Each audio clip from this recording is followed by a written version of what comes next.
ആർക്കെങ്കിലും ഈ table top ഭയങ്കര ഹാപ്പിനെസ് ആയിട്ട് തോന്നിയിട്ടുണ്ട്? അതായത് നമ്മുടെ ഈ ഗ്യാസ് സ്റ്റോപ്പിൻ്റെ അടുത്തുള്ള കുറച്ച് സ്പേസ് ഉണ്ടല്ലോ, എനിക്കിതിപ്പോഴും ഭയങ്കര ഒരു അമ്മയെ ഓർക്കുന്നൊരു സ്പേസാണ്. അതെന്തുകൊണ്ടാന്ന് വെച്ചാൽ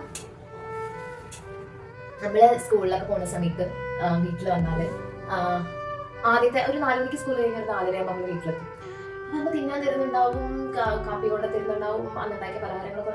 സോ അമ്മയോടായിരിക്കില്ല ആ സമയത്ത് ഫോക്കസ്. അപ്പം ഞാൻ ആ സമയത്തൊക്കെ ഇങ്ങനെ വന്നു കഴിഞ്ഞാൽ ആദ്യം TV ഓർക്കൊക്കെ മ്യൂസിക് ഉണ്ടാവും, കാപ്പി ഉണ്ടാവും, പോകുണ്ടാവും, അതൊക്കെ ഇരുന്ന് കാണും. കണ്ടിട്ട് ഒരു 1 hour ഒരു മണിക്കൂർ കഴിയുമ്പോഴേക്കും ഒരു റിയലൈസേഷൻ വരും, അമ്മയുടെ.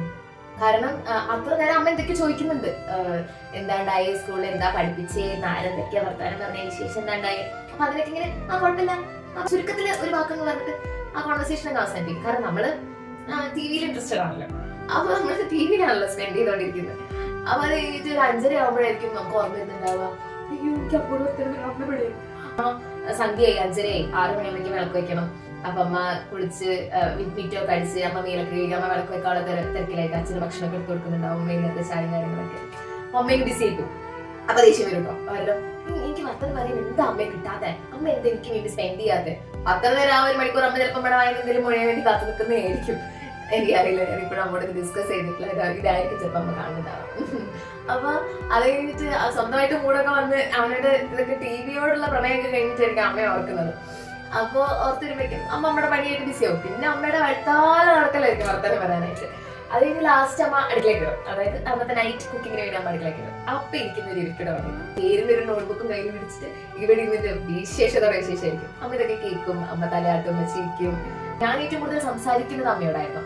അല്ലെങ്കിൽ എല്ലാവരും പറയുന്ന പോലെയൊക്കെ തന്നെ നമ്മുടെ ഡോക്ടറും ടീച്ചറും ഗൈഡും ഷെഫും ഒക്കെ അമ്മയാണല്ലോ.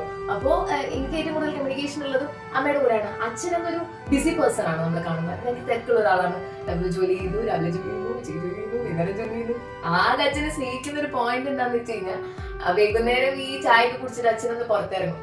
ടൗണിലൊക്കെ പോയി അച്ഛൻ ചില ആവശ്യങ്ങളുണ്ടാവും, വീട്ടിൽ പച്ചക്കറി വാങ്ങാനുണ്ടാവും. അപ്പൊ ഇതൊക്കെ വാങ്ങിയിട്ട് അച്ഛൻ ഇറങ്ങി തിരിഞ്ഞ് വീട്ടിലെത്തുമ്പോഴേക്കും ഒരു 7:30 ഒരു 6 o'clock 7:30 അച്ഛൻ വീട്ടിലെത്തും. ആ നേരത്ത് ഇവരുടെ കയ്യിൽ ഒരു പൊതി ഉണ്ടാവും. ആ പൊതിക്ക് വേണ്ടിയുള്ള കാത്തിരിപ്പാണ് അച്ഛനോടുള്ള സ്നേഹം. ഇത് മാത്രമായിരുന്നു അച്ഛനോടുള്ള സ്നേഹം എന്ന് വരെ എനിക്ക് തോന്നിയിട്ടുണ്ട് ആ സമയത്ത്.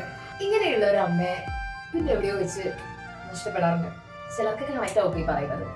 എവിടേക്കോ ഒരു ഫ്ലിപ്പിൽ നമ്മള് അച്ഛന്റെ ഫാൻ ബോയ് ഫാൻ ഗേൾ ഒക്കെ ആവും. അമ്മയായിട്ടുള്ള കണക്ഷനൊക്കെ കുറച്ച് കുറഞ്ഞിട്ട് അച്ഛന്റെ ഭയങ്കര ഫേവറേറ്റ് പേഴ്സൺ ആവാനുള്ള സാധ്യത വളരെ കൂടുതലാണ്. അതിന് കാരണം എന്താണെന്ന് ഓർത്തിട്ടുണ്ടോ?